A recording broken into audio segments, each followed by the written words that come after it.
Terrace point நண்பர்களுக்கு சிறப்பு வணக்கம். நம்ம டிஸ்க்ளைமர் எடுத்துக்கிறோம். நம்ம செபி ரிஜிஸ்டர் அட்வைஸரோ அறிவோ கிடையாது. நம்ம இங்கே பேசக்கூடியது எல்லாமே தகவலாக மாத்திரமே பார்க்கப்பட வேண்டும். இது யாருக்கும் முதலீடு சம்பந்தமாகவோ பங்குகளை வாங்கவோ விற்கவோ நம்ம எந்த ஆலோசனையும் கொடுக்கப்படல. எல்லா தொழிலையும் ரிஸ்க் இருக்கும். ரிஸ்க் புரிஞ்சுட்டு எச்சரிக்கையோட தொழில் செய்யும்போது எல்லாமே நல்லா இருக்கும்.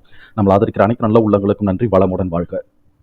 நண்பர்களே, ஐசிஐசிஐ பேங்க்குக்கான Q1 ரிசல்ட் அனௌன்ஸ் பண்ணியிருக்காங்க. அதனால இப்போ நம்ம அந்த ஸ்டாக் எடுத்து அனலைஸ் பண்ணுவோம். இந்த குவார்ட்டருக்கு எப்படி பெர்ஃபார்ம் பண்ணுறதுக்கான வாய்ப்புகள் இருக்குன்னு நம்ம ஒரு தேடுதல் முயற்சி எடுப்போம். ட்ரெண்ட் லைனை பொறுத்த வரைக்கும் மிட் ரேஞ்ச் பெர்ஃபார்மர் அப்படிங்கிற கிளாசிஃபிகேஷன்ஸ்குள்ளே தான் இதை கொண்டு வராங்க. Medium level of financial strength இருக்குது, அஃபோர்டபிலிட்டி இன் வேல்யூஷன் இருக்குது, டெக்னிக்கலாக மொமெண்டம் வந்து இப்போ நியூட்ரலில் இருக்குது அப்படிங்கிறத காட்டிக்கிட்டு இருக்கு. அனாலிசிஸ்ட் ப்ரைஸ் டார்கெட்டை வந்து 1329ன்னு சொல்லிட்டு டார்கெட்டை அப்சைட் பண்ணியிருக்கிறாங்க. நம்ம இந்த வீடியோ ரெக்கார்ட் பண்ணக்கூடிய இந்த தருணத்தில் 1220க்கு இது ட்ரேட் ஆகிட்டு இருக்கு. PE ரேஷியோவை பொறுத்த வரைக்கும் இது நம்ம பைசோன் தான் காட்டிக்கிட்டு இருக்கு. ஃபண்டமெண்டலாக நம்ம பார்த்தோம் அப்படின்னு சொன்னால் appropriate level of solvency position maintain பண்ணுறாங்க, ஆவரேஜ் ரேட் ஆஃப் ரிட்டர்ன் எடுக்கிறாங்க. PE அண்ட் PB இன்னும் க்ரோத் ஆஸ்பெக்ட்ஸில் தான் இது இருக்குது அப்படிங்கிறத காட்டிக்கிட்டு இருக்கு. டெப்ட் டு ஈக்விட்டி டாலரன்ஸ் லெவலில் இருக்குது. கன்சஸ்னஸ் ரெக்கமெண்டேஷன்ஸில் 40 அனாலிசிஸ்ட் ரெக்கமெண்ட் பண்ணியிருக்கிறாங்க. அதில் 36 பேர் பை சொல்லியிருக்கிறாங்க, 4 பேர் ஹோல்டு சொல்லியிருக்கிறாங்க. குவார்டர்லி பெர்ஃபார்மன்ஸை பொறுத்த வரைக்கும் இயர் ஆன் இயர், அதாவது 2024 ஜூனையும் 2023 ஜூனையும் கம்பேர் பண்ணும்போது நெட் ப்ராஃபிட் 10%ஆகவும் ரெவென்யூ 29%ஆகவும் இன்க்ரீஸ் ஆகிருக்கு. Q2Qன்னு நம்ம கம்பேர் பண்ணும்போது கிட்டத்தட்ட ரெவென்யூ வந்து ஒரு 100 கோடி ரூபா, கிட்டத்தட்ட ஒரு 190 கோடி ரூபாய்க்கு இன்க்ரீஸ் ஆகிருக்கு. அதே மாதிரி நெட் ப்ராஃபிட் என்ன பண்ணியிருக்கிறாங்க அப்படின்னு சொன்னாக்க கிட்டத்தட்ட ஒரு 900 க்ரோஸ் வந்து குறைஞ்சிருக்கு. அதனால EPS வந்து அதே லெவல்லையே 16.6லேயே மெயின்டைன் ஆகிட்டு இருக்கு. இவங்களுடைய MF உடைய ஹோல்டிங் வந்து 0.55% வந்து டிக்ரீஸ் பண்ணியிருக்கிறாங்க. FIIS வந்து 0.71 வந்து இன்க்ரீஸ் பண்ணியிருக்கிறாங்க. நம்ம இந்த தகவல்கள் எல்லாத்தையும் தூக்கி நம்ம எக்ஸல் ஃபார்மேட்டில் போட்டுட்டோம். இப்போ நம்ம இந்த குவார்ட்டருடைய ரிசல்ட்டிலிருந்து நம்ம இனிமேல் ப்ரொஜெக்ட் பண்ண ஆரம்பிப்போம். இப்போ இந்த குவார்ட்டருடைய ரிசல்ட்டை மாத்திரமே கன்சிடர் பண்ணும்போது நம்மளுடைய ஃபேர் ப்ரைஸ் 378ன்னு இருக்குது. இது வந்து ஃபேர் ப்ரைஸ் ரேஷியோ வந்து 3.22 இருக்குது. அதனால கரெக்ஷன் வந்தாலும் ஆச்சரியப்படுறதுக்கு இல்லை. ஆனால் கரெக்ஷனாக தான் இருக்குமே தவிர்த்து ஃபால் ஆகிறதுக்கான வாய்ப்பு ரொம்ப கம்மின்னு தான் எனக்கு படுது.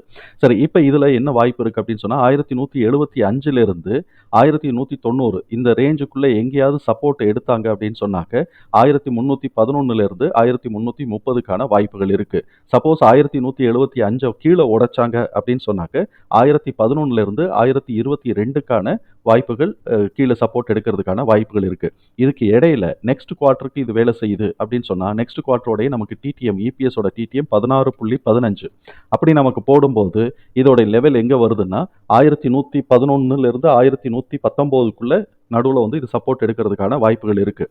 அப்படி வந்துச்சு அப்படின்னு சொன்னால் பிரேக் பாயிண்ட்டாக வந்து 1242லேருந்து 1252 உடைக்கும் போது 1405லேருந்து 1420க்கான வாய்ப்புகள் இருக்குது அப்படிங்கிறத நம்மளால் புரிஞ்சுக்க முடியுது. இப்போ இந்த தகவல்களை தூக்கி நம்ம வந்து சார்ட்டில் போட்டுட்டோம். இவன் கரெக்டாக 1180 கிட்டக்க இவன் வந்து சப்போர்ட் எடுத்துருக்கிறான். எடுத்துட்டு 185 கிட்டக்க நமக்கு வந்தது 178 190 வரைக்கும் வந்திருக்கு. ஸோ இப்போ இவன் வந்து 85 கிட்டக்க சப்போர்ட் எடுத்துட்டு இப்போ மேலே போயிருக்கிறான்னாக்க 1243லேருந்து 1252 பிரேக் அவுட் பண்ணும்போது தான் 1311லேருந்து 1330 வரைக்கும்.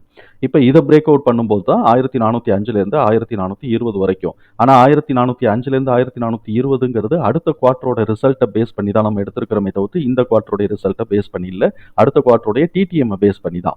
சரி, இப்போ இவன் வந்து இந்த இடத்துல சப்போஸ் 1175 கீழே உடைச்சிட்டான் அப்படின்னு சொன்னாக்க என்ன சான்சஸ் இருக்குன்னா 1111லேருந்து 1120ல சப்போர்ட் எடுக்கிறதுக்கு வாய்ப்பு இருக்குது. இதை உடைச்சிட்டாங்கன்னா 1022லேருந்து 1013க்கான வாய்ப்புகள் இருக்குது. இங்கே தான் சப்போர்ட் எடுக்கிறதுக்கான வாய்ப்புகள் இருக்குது. இப்போ இவன் எவ்வளோ தூரம் போகிறான்னு பார்ப்போம். நமக்கு வந்து என்ன தெரிஞ்சு போச்சு அப்படின்னு சொன்னால் கீழே வந்தால் எங்கே டேர்ன் ஆகுதுங்கிறதும் தெரிஞ்சு போச்சு, மேலே ஏறினா எதெல்லாம் லெவல்ங்கிறது நமக்கு வந்து ஒரு யூகம் பண்ணி வச்சிருக்கிறோம்.